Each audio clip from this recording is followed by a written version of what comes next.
Yes, indeed, we are back in the New York groove, although I'm the only one not in New York State as we're recording this. But I thought that we've spent so much time over the decade plus doing this podcast, talking about Kiss, talking about Ace Frehley, that I wanted to take the time to do this episode here where we remember Ace Frehley and also look at some very fun videos and share memories. I'm Christian Blatt for the second episode in a row, welcoming back Will Sterling.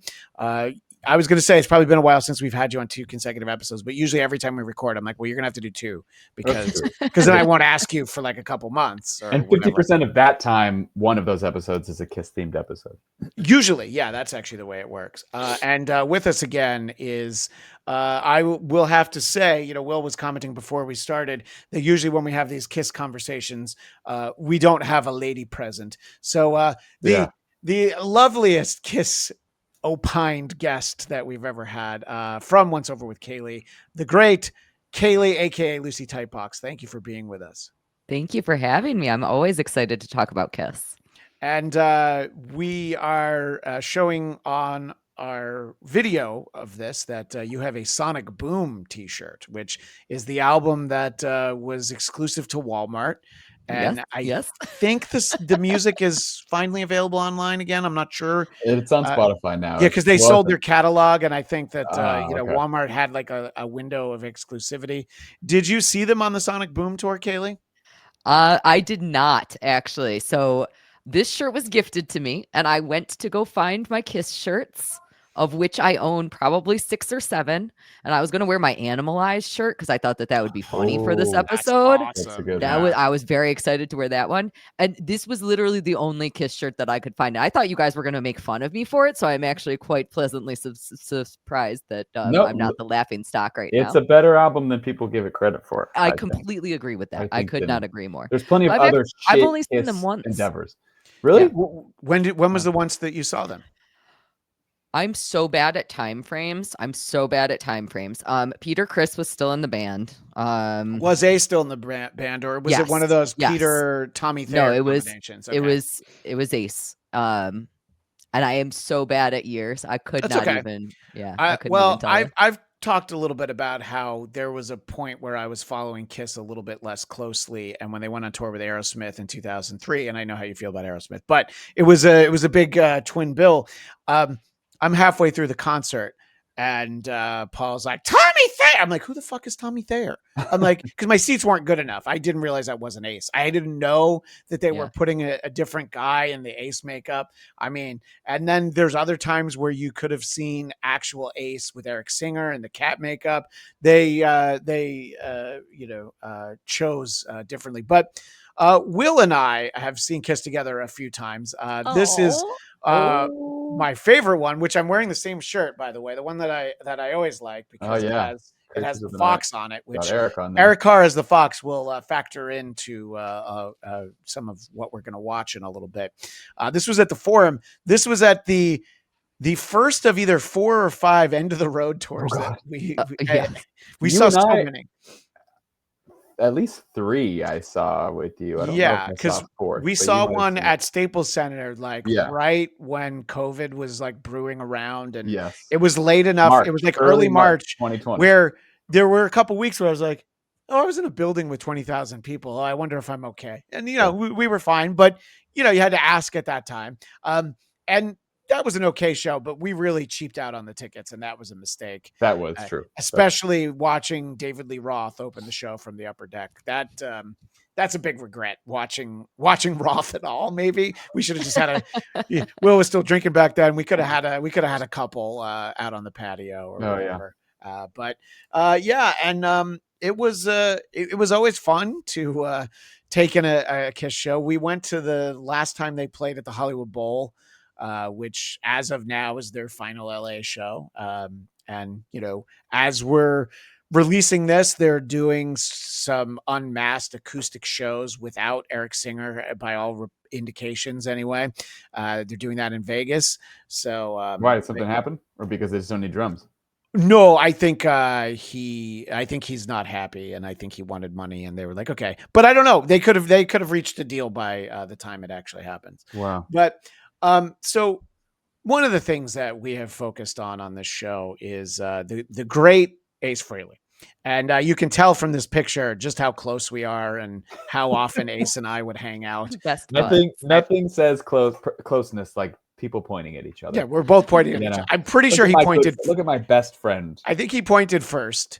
He didn't smile, but I did, so I smiled enough for the both. He's got a grin of sorts. Yeah, this was actually at the Rainbow. It was like an event for an album he had coming out, and I got to get a picture with him. So that was worth it. But this is we're having a lot more fun than Ace and I there. I don't know. You guys aren't even pointing at each other. I don't think you guys are friends. Yeah, that's actually a great point. Well, let's point at each other right now, just so that we know. Okay, I can tell now. All right, perfect. I love it. So it's always fun to find out people's journey of when they find Kiss. I've talked on the show a number of times. The first new Kiss anything I bought was this cassette, Hot in the Shade. But I was, I enjoyed them I was scared of them at first. I've talked about how I saw them on 3-2-1 Contact on PBS when I was a kid. I was terrified. This guy's breathing fire, and the kitty cat might be nice, but everybody else was really scary. But what about you, Cayley? How does a Sonic Boom shirt find its way into your life? Well, Kiss is the entire reason that I listen to the music that I listen to, actually. My parents were Deadheads, and so all I heard when I was a kid was the Grateful Dead. I never heard any other types of music other than that. It wasn't even just that they liked like jam bands or that kind of music. They only liked the Grateful Dead. Wow. How lucky are you that they didn't name you Sugar Magnolia? I'm so thankful. You have no idea. You have no idea. But one day they were going grocery shopping, and I didn't want to go grocery shopping because that's boring. And so I asked if I could go to the record store that was just a couple of doors down from the grocery store. And I walked in, and all I knew of was the Grateful Dead. And there was this giant Kiss cardboard cutout, and I had never seen anything like that before. I was like, what the hell is that? So I went up to the guy who was working, and this like grizzly metalhead dude. And he says, I'm like, who is that? Like, I want to listen to that band. And he goes, you don't want to listen to Kiss. You want to listen to Cannibal Corpse and Deicide. And that's how I got into death metal because of Kiss. Wow. Now, I fell in love with death metal, but I didn't end up hearing Kiss actually until much later than that. And the first time that I got one of their albums, it was Love Gun. And obviously I had heard like the greatest hits. I'm young enough that they were very ingrained in my mind as a band that existed in the universe, but I had never really given them a chance. And once I started hearing more of like the B-side stuff, even hearing things like Firehouse or God of Thunder changed my goddamn life. Like I was like, this is amazingly fun and interesting music. And it's not the most groundbreaking thing in the world. There's nothing, but something about it just works for me. And so I fell in love, and this is the most meaningful band in the world for me. They completely changed my life. I do love that Cannibal Corpse comes first, and it wasn't because of Ace Ventura: Pet Detective. Which I love that guy who was working at that record store. He made me buy Cannibal Corpse's "The Bleeding" on cassette, and then he probably just thought he was messing with a 9-year-old little girl. Like he didn't think that I was gonna like it. And I went home and I listened to it, and it was like the best thing that has ever happened. How'd your parents feel? Or did you listen to it? They were okay. They were surprisingly good. I did have to lie to them. So like I think the first time that I went and saw Deicide, I actually told my mom, she was like, what band are you going to see? And I was like, Judas Priest. And then she was like, can I hear it? So I was playing her United off of British Steel. And I was like, yeah, this is this is the band I'm seeing tonight. It's going to be fine. By the way, I love that your fake cover, the cover of what you're actually going to see is Judas Priest, who, there's a lot of outrage about. And it's funny because when you think about this kind of music and the what people got upset about back in the day, it's all so it's also tame, in all honesty, like when you think about it, like comparatively. But there was the belief that Kiss was knights in Satan's service and things like that. And as I was compiling the clips that we're going to watch that highlight the passing of Ace Frehley, I came across this piece. I think this is, well, Peter Criss is in it. So it's either 1979 or 1980. This is from Australian television. And it's very indicative because it's like, if you take the accents away, it's like, oh, yeah, this is what you would hear about Kiss here in the United States. The Kiss Army go to a lot of trouble and expense to look like members of the band. Is it all worth it? Oh, I think so, because in a recent interview, Kiss said that they like fans who look like them. It's a form of flattery or something like that. On this one. By the way, for our audio audience, this is an amazing collection of teenagers probably that have really well done Kiss makeup. I was going to say they had was there a team of people helping them, or are these kids all in Australia? They have a makeup class in they might, elementary. I'm school. imagining a face painting booth just off camera. Yeah. Or you never know. If you want to be cynical, maybe the local news paid for everybody to get the makeup done so that they could cover this. On the open line number 3585000. Oh yeah, so they wanted people to leave voicemail. I do know that this group are involved in occult activity, and I believe because the occult religion is very negative, I feel that it's a bad influence upon the youth. Have you estimated approximately how much money you'd have spent so far? About $2,000. $2,000? Yes, post. I mean, if only I had stopped at $2,000 in terms of money I spent on Kiss alone. I'm just talking about Kiss. I'm talking about Alice Cooper or Guns N' Roses or anything. It's just Kiss. Oh, I wish I only spent $2,000. All their records, tapes, singles, just everything. Hello, good morning. I'd just like to comment that I only see this group as being manipulated by a group of rapacious people who just want to draw off money from young people who are being led down the garden path. I don't want to get political here for a second, but I think what that lady is describing is capitalism. I think that's the way it works. Is people have money. We're giving them this thing. I know, we'll give them more of it. So we've got Kiss condoms and Kiss coffins, so we can get you coming and get you going. Yeah, exactly. These parents, Mr. and Mrs. Wall Beveridge. It's had a devastating effect at times. There is a generation gap between us. We just cannot talk to her. And every time we chastise her or try to reason with her, all we get is that she's a member of this Kiss Army. In what way has it been devastating? In the country where we have relatives, friends, they seem to think that Kathy's, immoral. I just don't like it.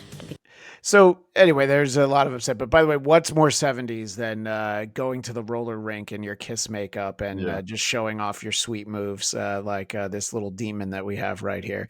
So it's funny because like this kind of new version of Satanic Panic today is like against trans people and drag queens. And it's like, there's not nearly enough kids dressed in drag these days. You know what I mean? Like, that's what they want you to believe, that they're corrupting the kids and making them dress like women. But like, I don't see enough kids in drag, to be honest with you. Plenty of kids in Kiss costumes back in the 70s. I mean, look at it. Yeah. Those kids don't dress in drag. I mean, none of these kids are dressed like members of the Kiss Army. So I found a clip where Ace is talking about one of the most classic moments in the history of the band. Of course, Will, I'm talking about Kiss Meets the Phantom of the Park. Yes. And Lindsay Parker, who is a rock host / journalist. She asks some really important questions, and Ace does his best to answer. Plot of Kiss Meets the Phantom of the Park as best as you can. I have no idea what that movie's about. So right there. Yeah, okay. So Ace is with all of us. I know there were 4 alternative Kiss robots that this evil scientist, and that was shot at Magic Mountain, incidentally. And he had a secret workshop there. I mean, I was loaded through half of the movie, so I didn't even know what was going on half the time. But, luckily I had cue cards, and, I was pretty good at hiding. I didn't drink too much when I knew I had a important scene. One of the guys on... I do love that explanation. I didn't drink too much when I knew I had an important scene. Yeah. The rest of the time. Yeah. And just sort of this whole approach to, like, by the way, Ace remembered more about the movie than I did. It's like he's like summarizing it. I'm like, yeah, I guess that is what it's about. Drink too much when I knew I had a important scene. One of the guys on the set was a cocaine dealer. I'm not going to mention any names. Okay. But, he used to keep cocaine in his hat and come to my trailer. I'm not going to lie, because I've been sober 12 years. We're only as sick as our secrets. So Ace in his later years was very proud of his sobriety because of some of the clips we're going to watch in a little bit. Because when he was not sober, man, he could not Aggressively hide. unsober. Yeah. Yeah, I was gonna say when he was not sober, he was not sober. Yeah. But and sort of, it's very easy to point at Kiss and talk about what works and what doesn't about the band and how simple it is. But a lot of like actual guitar players will talk about like trying to learn some of those solos, and it's like, no, it's actually what he was doing was actually really complicated. He couldn't replicate it because he was just kind of doing it by feel. But what he always said was, if I knew I was going to influence so many people, I would have practiced more, which I think is a great quote that really says what Ace was. But I mean, a lot of the great riffs, and we're talking about the Kiss albums through like 1980. I mean, I think he's got a great song on Music from the Elder called Dark Light, which he co-wrote with Oh, Lou it's a great Reed. song. Yeah, and I Wait, do he wrote believe that with Lou Reed? Yeah. Oh, I didn't know that. Yeah, and it's funny because it's like when you hear it, you're like, oh yeah, I could kind of hear like Lou Reed like kind of working on the vocals. You can sort of get that feel, but not much after that. Not the shirt that I'm wearing for Creatures of the Night, which he's on the album cover, but not on the album. But up until that point, and I mean, Love Gun, and even 100,000 Years. There's so many great riffs, and we recently did an episode commemorating the 50th anniversary of Kiss Alive, and yes, a lot of that's recreated in the studio, but it's Ace still doing that. Do either of you, I'll ask you first, Cayley, do you have sort of like a favorite, just sort of like an Ace song, because there aren't that many that he sings? As the band went along, he did more. Dark Light is a little bit of a dark horse for me, but it is tough to top Shock Me, I suppose, I was just gonna say, the first thing that comes to mind, obviously, is Shock Me. Yeah. That it's just so good. I love everything about that. I don't know. What else? Cold Gin? Yeah, which That's a good one he too. wrote Cold Gin, but he was too shy to sing at that point. Sing on it, So yeah, that's which why which I love, yeah. Yeah. But like to me, that's still like an Ace song, Totally. like Yeah. Yeah, I saw Ace solo many times. He did a number of tours with Alice Cooper, so I saw him. Yeah. I saw a show he did up at the Canyon Club a little bit north of LA, where he did his entire 1978 solo album, which there were a few songs that he never played live. He's like, I don't even know how I played this song, So there's a lot of that, but so it was cool to see. And I think he took pride in his guitar work. What about you, Will? What stands out as like sort of like Ace's best contributions as a founding member of Kiss? As his like solo stuff, I mean, like New York Groove obviously is kind of a go-to, I think, because that's the one that everybody knows. I think Rocket Ride is surprisingly like I think that's a cooler song than people give it credit for. So many Kiss songs, I think it's funny, like as time has gone on, people are like, man, the music's so basic. And I'm like, there's a lot more great songs that exist than people know because they only know the hits. And like some of these other little more niche ones. Yeah, Rocket Ride's fun. I'm trying to think of like what, I guess I haven't compiled. No, but Rocket Ride's a great one, and it's those lyrics are poetry, aren't they, Cayley? The lyrics to Rocket Ride. I mean, all of them, really. Let's be honest, it's true. Yeah. Were any of your marriage proposals put to the lyrics of Rocket Ride? They were not, but actually at my first wedding, my first dance to that husband was to Kiss's cover of And Then He Kissed Me. Nice. From oh my gosh, that's actually from Love Gun, isn't it? Yeah, it's on Love Gun. It's the last song on Love Gun. Yeah. So we danced to that, and I thought that was very cute. That's cute. I mean, not Kiss lyrics, but No, but and it's interesting because Will, you mentioned New York Groove. The two signature Ace songs are New York Groove and 2000 Man, which is a very little known Rolling Stones song. So it's like it's not from an obscure band, but it's not a song anybody knows. And he really like takes those. So like if you hear the original New York Groove, you're like, oh yeah, Ace is way better. Way better. So much better. Yeah, and same with 2000 Man. He really just kind of puts his own spin on it. So I think he had a good year for that, and obviously great producing partners. But the 4 solo albums all came out on the same day, and only one of them had a top 40 hit, and it was Ace's. I put Ace and Paul's side by side. Gene's got some moments, and Peter also put out a solo record. Don't insult my man. I'm just saying he put it out. I was trying to not be. Are you Peter Criss fan? I love Peter Criss, but I fully acknowledge that that's the dumbest thing that I've ever said in my life. Like I don't have a reason. I got introduced to Kiss when I was a little girl, so I just liked Cats. Like that's literally the reason that I probably like Peter Criss. And I fully acknowledge that most of his songs are crap, and I fully acknowledge that if I had to get rid of one of the members of Kiss, it would probably be him. But I wonder if we can distantly see it. Not really, but like. This thing on the wall is that Eric Carr exclusive with the design on the cover to look like those throwback solo albums, because it was whatever album he made, but like I'm a big Paul fan, but for whatever reason I was just like, I'm gonna like the obscure Fox guy because he's like the 5th Beatle, and that's gonna be my deep cut fandom just because it's like out of left field. Although I will say I think the best drummer that they did. Hands down. And I've certainly made that case a number of times that Peter was a great fit for when they were launching the band, but Eric, especially when we're into the 80s and they're asking Bruce Kulick to do his, not quite like an Eddie Van Halen impression, but it's that that sort of that approach, that shredding, that's the word I was looking for.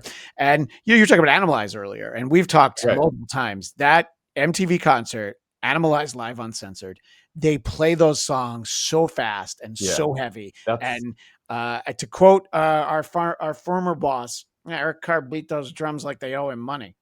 And this is what you're talking about. Yeah.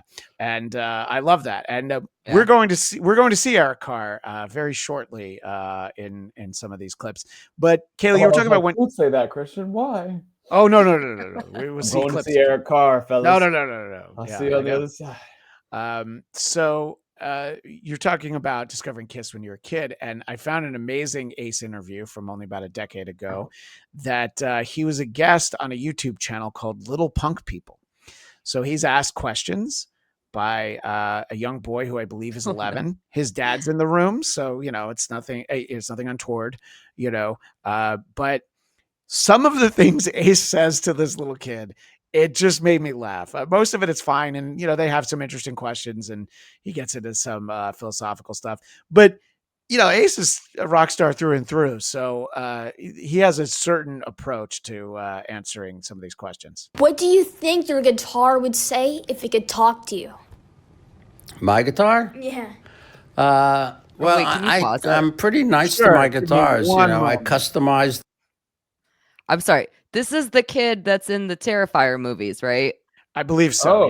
Yeah. Right. So this is the kid that when he got a little bit older, they put him in the Terrifier movies. I've never seen. I knew that he used to do YouTube before he was in those movies, but I've never actually seen this, and I'm excited about it. Okay. I was looking for something else, Ace, and I came across this, and I it's like a 15-minute video. I was like, I'll watch that. Yeah, he's got a cute little battle jacket. Okay, he does. Sorry. You can continue. No, it's okay. So What do you think your guitar would say if it could talk to you? My guitar? Yeah. I'm pretty nice to my guitars. I customize them myself, and I treat them almost like a woman. So, actually, to me, I make love to my guitar in a way of, in a manner of speaking. So I think if my guitar could talk, it would probably be very happy and very positive. So what a crazy thing to say to a little kid. But I have to leave. There's a tag on this clip that made me think that this kid might be a young Chip Chipperson. You'd say, thank you so much.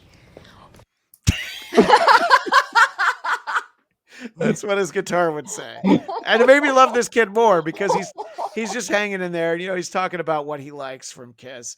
But they continue. Doc McGee is always. Oh, okay, yeah. So he's talking about how he has a good relationship with Gene and Paul, even though he was out of the band at this point, and he would love to have been part of the final Kiss tour. This was still early enough where there was a chance.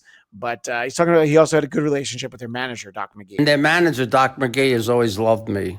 When I was on tour with Kiss on the reunion tour, Doc would call me up because he knew I was the fun guy. And if he wanted to meet a girl, I'd end up setting him up because I never had a problem meeting women. As we know from how he treats his guitar. But what an odd flex to an 11-year-old boy. Like, I never had a problem eating women. Well, yeah, that too. Well, probably, that's a slip. That's why the guitar said, "Thank you so much." Yeah, that's right. And then he gets into this is a part of an answer to whether or not he thinks heaven is real. But, Ace kind of puts his stank on it. A Christian.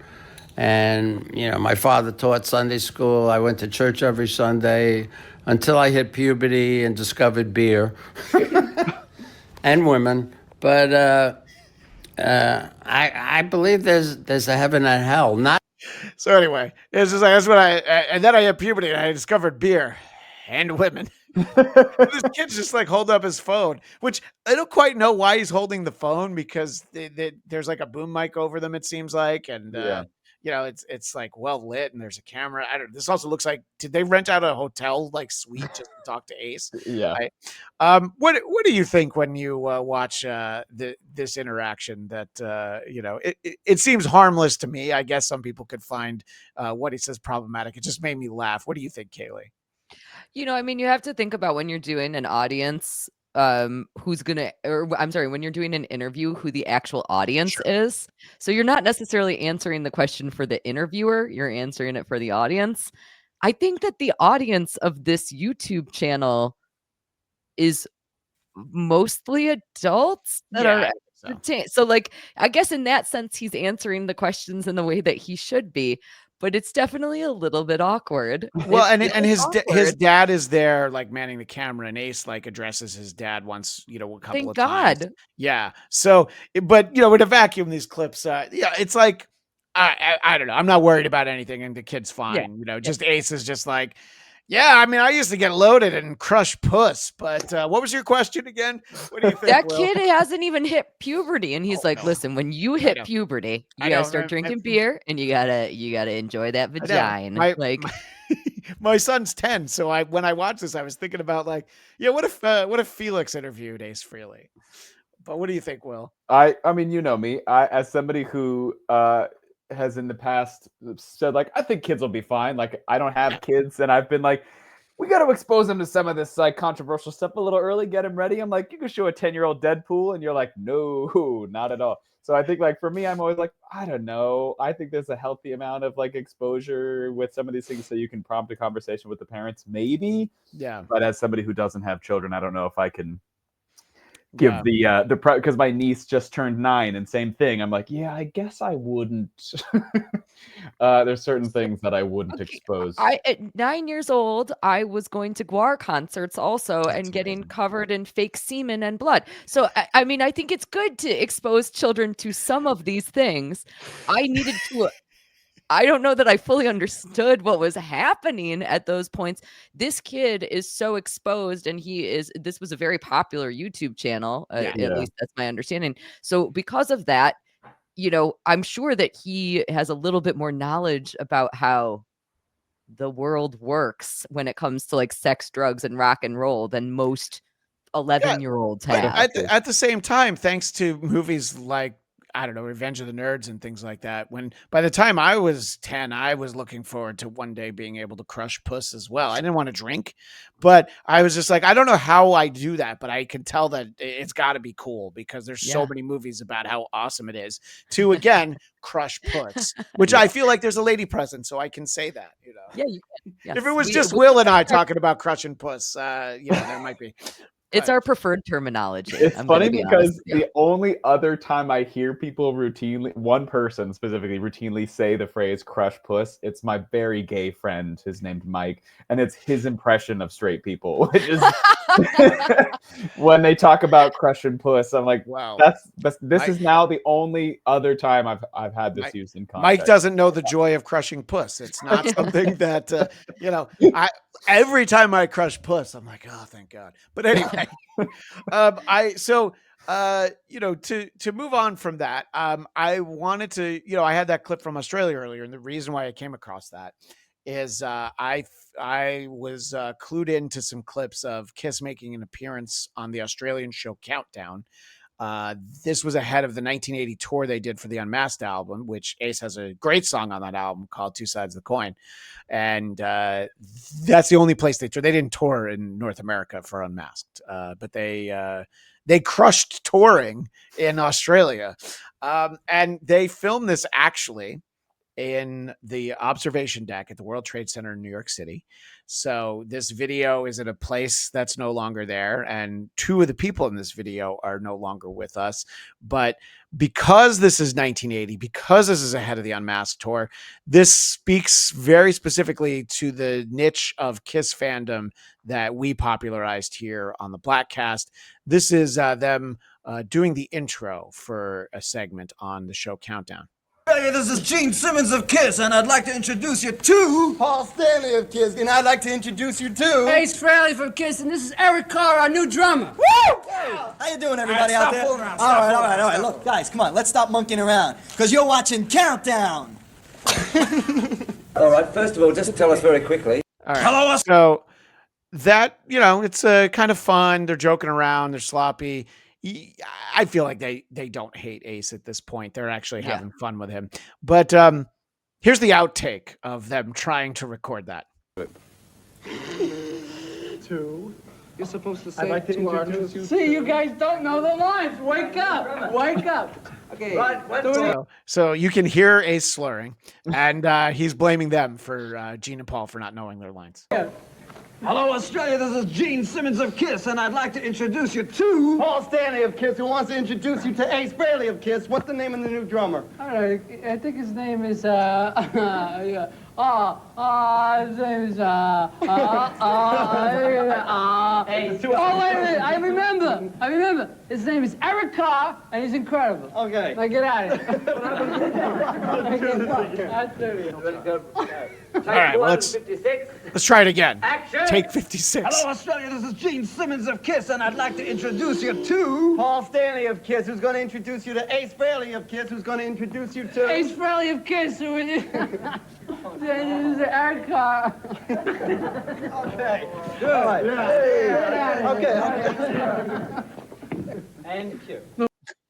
And we'll point out that, Ace was clean for more than 15 years. And, look, we all have somewhere in our history the Oscars after show that we walked into that maybe we had enjoyed a little too much before. I was going to say it's really wild to watch like that behavior. I certainly was no Ace Frehley, but definitely haven't. Especially not in the puss crushing department. No, definitely not. I never treated my guitar like I treated women. I treated my guitar like I treated.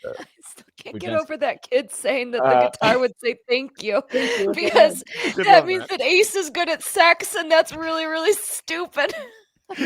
But anyway, Will, so it takes you back to just at a time where like I definitely can relate to being intoxicated to the level of being like, I am convinced that my behavior is hilarious, and like everybody around me being like, if I had a gun I would fucking shoot you. They're so like, god damn it. If they really did 56 takes, like I cannot imagine. But I can't either. Ace having a great time. Everybody else yeah. That's why this clip is so legendary. But I had never seen it until I started looking around for Ace clips after he passed. The presenter, as they call it over there, the host, wants to know specifically about Ace. Where'd you find Ace from, for goodness sake? I don't know. Does anybody know where we found Ace? Ace was guitarist. Where'd you come from, I Ace? forgot that I screen recorded this very poorly. So you got a text notification. I did, yeah. Find Ace from, for goodness sake. I don't know. Does anybody know where we found Ace? Ace was guitarist. Where'd you come from, Ace? Ace, where are you from? From a different planet. Jesus, We all know that. No, it's. I find I have trouble walking on this planet because of the gravity. Okay, now newest member, Eric Carr. Eric Carr. Let's have a hand for him. Hey! Now, some people would have stopped this clip before this, but Will, I think you'll enjoy seeing the also long departed, sadly departed Eric Carr getting to introduce himself to an Australian audience. Thank you. Little hand. Eric, how frightening is it to first of all have to audition to be the fourth member of KISS? Seriously. Well, When you have to face these guys, especially Ace. Eric was so good. I mean, for the first week, though, he did have to wear diapers. He was wearing diapers for the first week. That's true. Other than that, he did it pretty good. So, how do you feel about Ace answering for Eric Carr? Listen, the drunk Ace Frehley laugh is iconic, as we know from the. Which we've got. Yep. We don't have 40 clips of it, but we have like 3. Yeah. Great to hear that laugh in honor. It is infectious. Rock and roll. And we're looking forward to seeing everybody in Australia when we get over there. When, Eric? When are we going? In November. That's right. In November.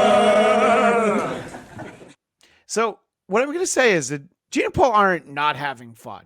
All right. Now, what Will was referencing was something we'll take a look at when they were on the Tomorrow Show with Tom Snyder, Halloween night, 1979. And Ace and Tom Snyder are having a great time. No one else on the set is, not even Peter. But it seems like they're having fun. It's like when you only have one drunk friend, it's all right. I think the problem would be when both Ace and Peter had substance problems. But I don't know, Cayley, doesn't that make you want to be in a band? Yeah, so much. Well, one of the things that's so hard about this, though, is it's not just you have a drunk friend. It's that you're trying to do a job that you're getting paid to do. Yeah. And that's where it's so complicated when it comes to being in a band versus not being in a band. And at what point does it at what point is it a hobby versus a job? And so to watch all of them kind of like taking it very seriously and trying to get through take 56 or whatever the heck it was, and then Ace not doing that, I would be so frustrated. That's why the Tomorrow Show is so great. Yeah, because Gene and Paul are all business. They're trying to sell the tour, sell the album, and Paul. His name actually is Paul. Ace. Fun fact: Ace and Eric, both of their first names are Paul. Their actual first names are Paul. So there were a lot of guys named Paul in the band at one point. And Paul's first name, not Paul. Yeah, right. Oh, yeah, that's right. Stanley. Stanley is his first name. Yeah. And this was actually a clip I meant to play right after Ace answering for Eric. And this is sort of what you're talking about in terms of, sometimes you just like to wear pretty clothes. This didn't help the reputation that Paul Stanley had and continues to have. But I think you'll enjoy, Will, this answer from Paul followed by an answer from Eric Carr. Yes. The star over the eye, does that mean anything? Yeah, I like stars. And I like dressing up, and this is kind of like something I picked off the racks in the local store. All right, Ace, I dare not ask you, but apart from the stars in your eyes of outer space and that, what else does it mean, if anything? Well, I love to play guitar. That's like good, Ace. We've never heard that. That's my life. Very good. That's my life. I'm a rock and roll guitar player. I like to explode bombs, Star Wars, revisit it. Have you ever seen the KISS show? Yes, I have. My guitar flies, I explode. It's just like rock. Yeah, but what do you do? Your guitar flies out of your hands, and what do you do? Well, I've been practicing. At least we'll get one image right on this makeup of the fox, right? Yeah. What made you pick the fox? Well, I dug deep in my personality, and a lot of it. I like that line. And it's deep too. And it's deep too. It's deep, and it's wet. No, actually, it's like the cat. I've always wanted to be the kind of person that is referred to as a fox, as the term is referred to nowadays, someone that looks nice, fancy clothes, nice looking. And I have a chance to do that now. Plus, I consider myself a sly person, cunning. Crushing puss, for sure. Yeah. Well, that's definitely what he's getting at, Will. Oh, yeah. And I think that's a pretty good answer. Will, you always took to the Fox makeup, didn't you? You know, I mean, yeah, that's my favorite. Yeah, as we showed there when you put it on at the forum here in LA. Because also, I think there was that thing where it was like every time you're at a Kiss thing, everybody's got the full core 4, and I'm like, well, what about the Ankh Warrior? I was going to say nobody's going to put on the Ankh Warrior, the Vinnie Vincent. I mean, it's possible. What does Vinny have to say about Ace's passing? That's what I want to know. They didn't really know each other that well. They did they did jam at a convention with, I think it was they had like 3 guitars. It was Ace, Bruce Kulick, and Vinnie Vincent. They were all just jamming together.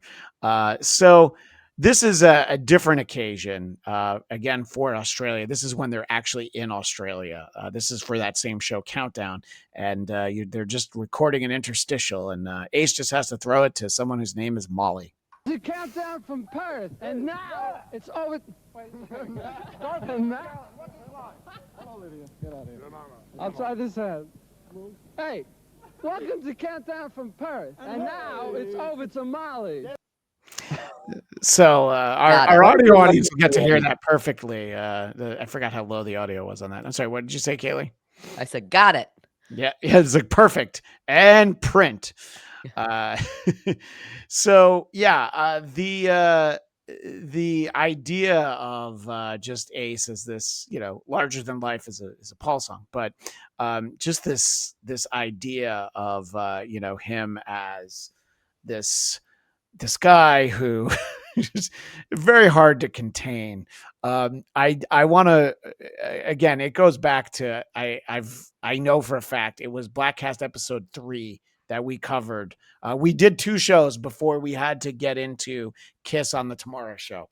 And I think we just watched it and talked about how amazing it was. I don't even think we played clips because I didn't want to make anybody work that hard, which is crazy because I should have made everybody work that hard. But anyway, considering who would have had to play the clips was our buddy Leah. So it's fun to kind of revisit that. But I want to transition into talking about those legendary clips, and it's fun to celebrate and remember Ace Frehley. He was very good friends with rock host, disc jockey, journalist to some extent, Eddie Trunk, who is a host on Sirius XM amongst other places. He had a show called That Metal Show. He signed Ace to Megaforce record for Ace's solo deal, and they were very close for 40 years. He's done multiple tribute shows about Ace, which are available as podcasts. You can tell that this is somebody who was really hit hard by this. But what Ace kind of liked was that Eddie might be a little bit gullible, and as evidenced by this clip from, I think, 2022.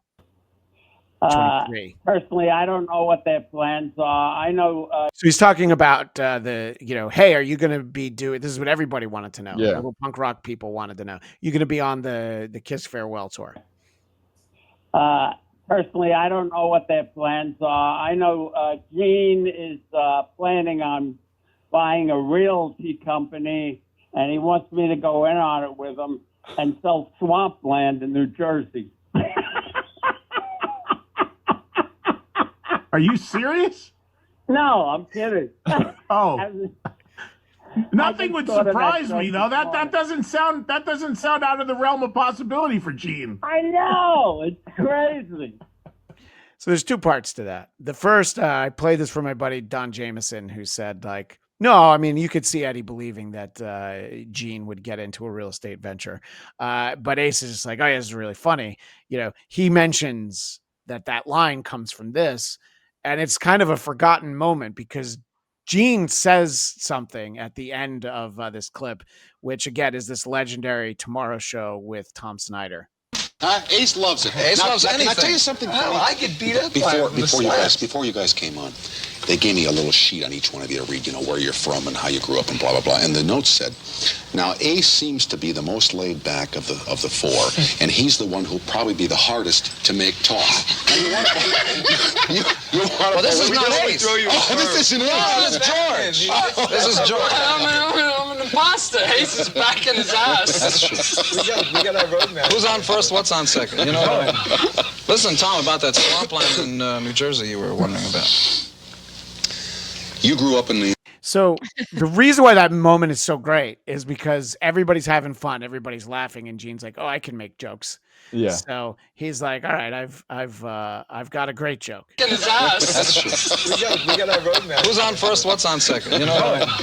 Listen, Tom, about that swampland in New Jersey you were wondering about. You grew up in New York. Just the silence that follows it, which and is the fact that Ace called back to that in his phone call with Eddie Trunk is right. Yeah. Only like 45 years later, and there are a number of iconic moments, and we won't play all of them. We played them on this show. We played them on the show that I do. Who Are These Broadcasters? But this interaction has actually led to T-shirt designs.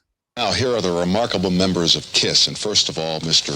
Gene. Actually, this one has not led to a T-shirt, but it inspires it in a little bit. But this is Tom just taking the time to introduce them. And earlier, when he was reading off the teleprompter, he mentioned that Gene Simmons was the bass player instead of saying bass player. That's why that's relevant. Here are the remarkable members of KISS, and first of all, Mr. Gene Simmons, who is the bass player, who is the bass player, Mr. Peter Criss, who is the drummer, Mr. Paul Stanley, who is the guitarist, and Ace Frehley, who is the lead guitarist. I'm the trout player. Now, tell how this started, because Gene came in and he said, "I didn't know I played bass." And I said, "Well, I see Aykroyd on Saturday Night Live with the bass fish," and then you say the trout player. I have to excuse it. Bass. Bass. I like it. Ace is like, "Oh, no, here's the mistake." By the way, they're wearing their Dynasty uniforms, their costumes, their stage gear. Peter Criss in the He's so sad. Yeah, he wishes he didn't have all that. He looks like he is an actor trying his best to land a McDonald's mascot audition. Like he went in wearing that to impress the casting office. He looks like my cat when my cat is sad. Like my cat right now is like, I really want to come in this room because I can hear your voice in here. And I guarantee you that my cat is just sitting out there like this with the green boa and everything. Yeah, like it's so goofy. Why do I like him? This is one of the rare streams where your cat hasn't actually walked in at some point. He's locked out. Oh, okay. He gets locked out now. I have a whole new setup that he will knock over. So all right, that sounds good. All right, so he's pawing under the door like this. This is the moment that has led to a T-shirt, which actually my buddy Don Jameson owns this T-shirt, and he wore it to the tribute we did on Who Are These Broadcasters. Kind of like a spaceman, huh? No, actually, I'm a plumber. On the side. So that answer it is followed by the infectious Ace laugh, but for our visual audience, it's a reminder of how much Gene and Paul hate Ace in this moment. I think by 1980 they made peace with "This Is Who He Is," but they have no patience for this, which is great. But you're kind of like a spaceman, huh? No, actually, I'm a plumber. On the side. Well, listen, I got a little piece of pipe backstage I'd like to have you work on. Tell me about it. Oh, you want it, but I like that.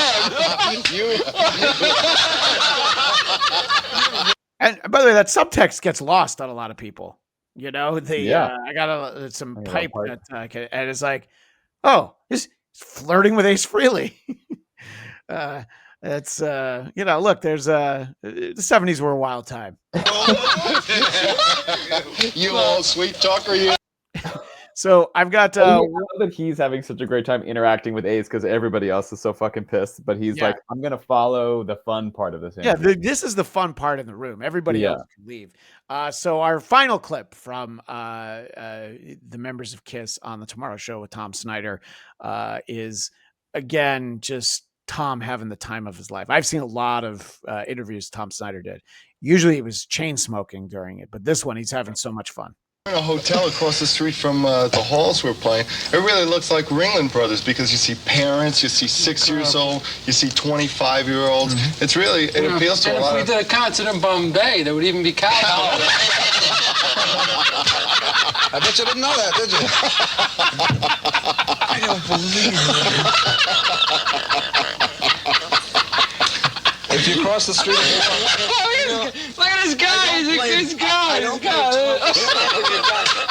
He's bowled over. Ace is pointing at the fact that... By the way, his joke wasn't that funny. You know, it's like if we did a show in Bombay, there'd be cows. I think it's Tom Snyder. It's like, so sometimes it is funny to like laugh at the drunk guy who's just being a fucking crazy person. And back then too, it's like, TV didn't involve these kinds of characters that often, know, that like this is now it's like not a big deal. We see people like that all the fucking time. But I can imagine back then being like, dude, this is gonna go viral in 1970s. Yeah, whatever passed for viral. Exactly. When it aired, and this show started at like 12:30, by the way. So it was after the Tonight Show with Johnny Carson. Let's get the final seconds of again, Tom Snyder and Ace Frehley, best friends. I'll do it with And how he can slap her. I've got to move on to the lady Dorothy Dietrich, who saws the member of the staff in half, which is a million laughs. Do you want to be sawed in half tonight? Absolutely. Why not? But may I thank you all for being here. Ace, Tom, you have a terrific sense of humor, and you're a good man. And enjoy the trains. Thank you very, very much. I heard about Thank you very, very much. Peter, good to see you. I don't know what they're talking about there, but I just love this sincere, and he, of course, goes to Ace first. And it's an infamous appearance, and there's a reason why we talk about it so often. And it was the first thing I went to when I heard, unfortunately, that Ace had passed. Will, I do know that you have to go. Cayley and I will wind things down momentarily. But what would you like people to be on the lookout for out there? From me? Yeah. Oh gosh. Or they can listen to that Eric Carr solo album if you want. Yeah. Funny enough, it's like not that great of a record. No, it's not a record. It's like a compilation of a bunch of it's like demos. Yeah. Yeah. So like having it on the wall is the best place for it, which I love Eric, but like he wasn't anyway. I don't know. I don't have a whole lot. Will Sterling _ festivals, but you can find me on social media. I'm working on other stuff. I don't know how much I'm allowed to talk about other things, but there's a movie that you saw that we'll probably hopefully be able to make some announcements about soon. So I can't wait because I look forward to more people seeing that. Well, we'll go about your day as a trout or a plumber or whatever you might be, and got some pipe in his work, Christian. Think fondly of Ace Frehley and how he handled his guitar. He crushed guitar. That's right. Is really what we can say. The guitar said, "Thank you so much. Thank you very much." But I can't deal with that. That's true. That is Cayley's favorite part. That kid was hitting on him as much as the other interviewer was. As much as Tom Snyder. my guitar would say, "Thank you." Thank you. Yeah. Will, please, thank you as always for being here, and we will. An honor. Absolutely. An honor. I like to think as one of the core original Bladtcast members, I like to think of myself as the OG Kiss, Yes. We're off doing solo records and things, but when we come back together, it's a special occasion, Right. Yeah. I'm going to go off and do the Gene Simmons record Asshole. That's what I'm going to go to, which is a great one. Available now at kissonline.com. Live to win. That's where I'm headed. Oh, please live to win. All right, man. I will talk to you soon. Thanks again. Bye. All right. Because you like it so much, Cayley. We'll probably be very happy and very positive. You'd say, thank you so much. Oh my God, it's just so stupid. It's just implying that the guitar is getting sexual favors from Ace, and I don't know how I feel about it at all. Yeah. Why? Oh my God. I don't think it's that. Okay, I'm done. No, look, it makes you laugh, so that's why I played it again. I feel like I am drunk Ace right now. Like I'm not drunk, but like I feel like that's what I'm having the giggle fits. Something that I think will speak to, people who know you and I collaborating on things in the the Dabbleverse adjacent to Who Are These Podcasts universe. A lot of them are Opie and Anthony fans. And I don't know if you've ever seen this, but on the Opie and Anthony show, they surprised Jim Norton for, I believe it was his 40th birthday with a special guest in studio. Gentlemen, Jimmy's special guest. Turn around, That's the way it is with most things. Hello. Oh, shit. Oh, Ace Frehley. Wow. Oh, shit. Wow. Happy birthday, Jimmy. Fucking Ace Frehley. You didn't know Jimmy? No. Look at the look on Jim's face. He's so happy. Legitimately so. Like, he hadn't found love yet. There was a long road ahead of him of, fucking rubber torsos that only had the important parts and keeping it in his trunk. We know a lot about Jim Norton, unfortunately, and this is pure joy for him. Yeah, you started that out by saying he hadn't found love yet. I would argue that this is the face of a man who found love right now. You know what? This is the moment. Yeah. Yeah. Look at, I would have brought something in. Holy shit. Yeah, that's true. All right, that proves he had no clue. Oh, yeah, He'd have brought something in for Ace to sign. Fuck yeah. Oh, my God. Fucking Ace Frehley. Holy shit. That's a special guest. Oh, dude, I was like, oh, please don't let it be a stripper or something. This is... Oh, thanks, Ace. I got a couple of 8x10s for you guys. Ace Frehley rules. Fucking Ace Frehley. I'm so happy. Legitimately, he's so happy. But Cayley, I don't know how much of a fan of O&A you were, but through clips from over recent years, you probably know that nothing can ever be pure and innocent. So they do have to ask Jimmy to share a memory with Ace. Tell him your childhood fantasy. Have you ever... Oh, boy.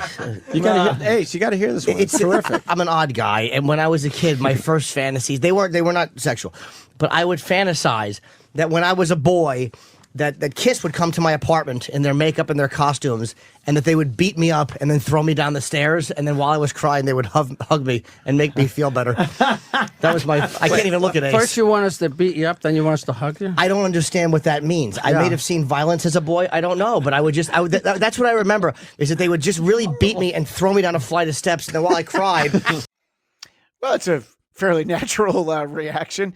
I love him so much. I know, because it's like the beat me up and throw me down the stairs is like, okay, that's making one statement, but then hug me afterwards to feel better. He's like, maybe I saw violence as a boy. Oh, you think? I'm gonna be honest. It sounds sexual.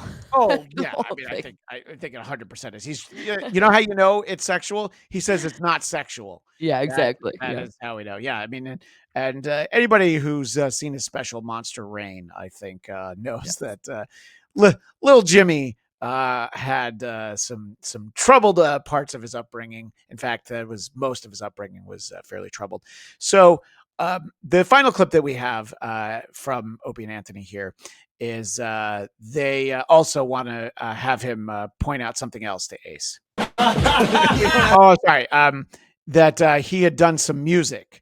And this is Jimmy's rendition of Ace's hit New York Groove. We don't have New York Groove.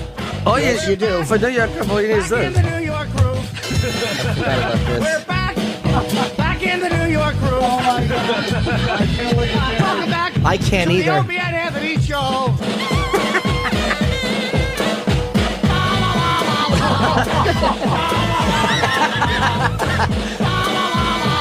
I forgot about this.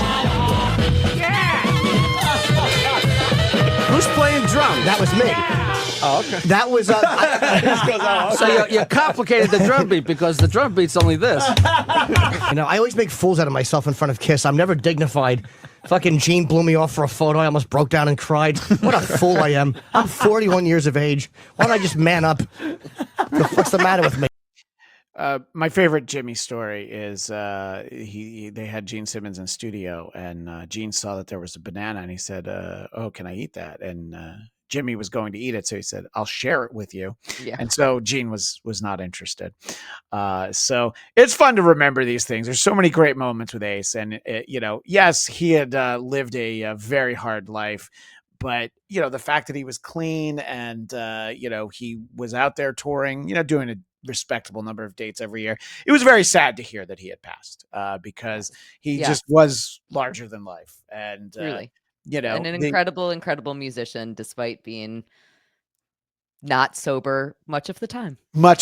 Yeah. And the band is going to be honored at the Kennedy Center Honors later this year, and by all accounts he was really proud of that and looking forward to it. So it's a sad way to close out the show. So instead, let's just say Will would not think that this joke is funny, but I'm glad you and I are here, Cayley. So this is from the recording of Kiss Unplugged, which they did in 1995. And they had not played together in 15 years. So he hadn't been into the band. This is before the reunion, but they had the existing band there doing MTV Unplugged, and then they bring Ace and Peter up to do a few songs. This is after one song. This is after 2000 Man. Ace has a microphone in front of him, so they got to fill the time because it's a TV taping. What do you call a lesbian in Alaska? A Klondike. But listen to the audience reaction.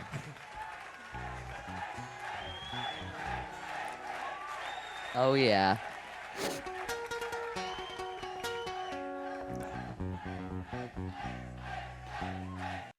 I mean, he was a man of the people, and that would be where I would end it. Except I want to make sure to get this. Probably be very happy and very positive. You'd say thank you so much. I'm gonna send you that clip, Cayley, so you can watch it whenever you want. It's so insane. I love it so much. I'm gonna have to watch that kid more. Yeah, I know. There are some other interviews that I'm actually. Oh, maybe I'll look for that. Hey, you know what? Maybe we can review some of these on Who Are These Broadcasters sometime. Tuesdays, 2 p.m. Eastern, 11 a.m. Pacific on the Who Are These Podcasts YouTube channel. Speaking of YouTube channels, let everybody know where they can find you. Yes, they can find me. I do movie reviews and also talk a little bit about the Dabbleverse over on Once Over with Cayley, which is Cayley. And are you still doing popsicle reviews? I am on my Patreon, which is also Once Over with Cayley. Like I sound like Jim Norton here, but non-sexual popsicle reviews. Non-sexual. Right? That would be very inappropriate. Yeah. No, don't disrespect a popsicle. They're delicious. They bring so much joy to people. Yes. Well, I appreciate you, taking this walk down Ace Road. I don't know. I was trying to think of something clever, and then I didn't have it. But now you know what they call a lesbian in Alaska. So obviously, I'm happy for that. I am very. So happy. that leave the comedy to Ace. That's really what it comes down to. And of course, like, subscribe, smash that like button, just like you smash puss. Stuff like that does make Will very uncomfortable, actually. It was very funny. So please smash the like button, subscribe, and you can get the Bladtcast, Bladtcast, of course, as an audio podcast, but our YouTube channel, where hopefully many of you are enjoying this. And you can find me social media at ChristianDMZ, and you're Once Over with Cayley on Instagram, Once Over Cayley on X, and 100 Songs That Define Heavy Metal is a show that I produce and occasionally talk on, but usually don't. So if you like metal, if you grow up, we have a couple of Cannibal Corpse episodes, actually. I'll have to send them to you, Cayley. Yeah. So that's all the promotion. Rest in peace to the great trout player, the plumber, Ace Frehley. And that is all the time we have for now. We'll see you next time on the Bladtcast.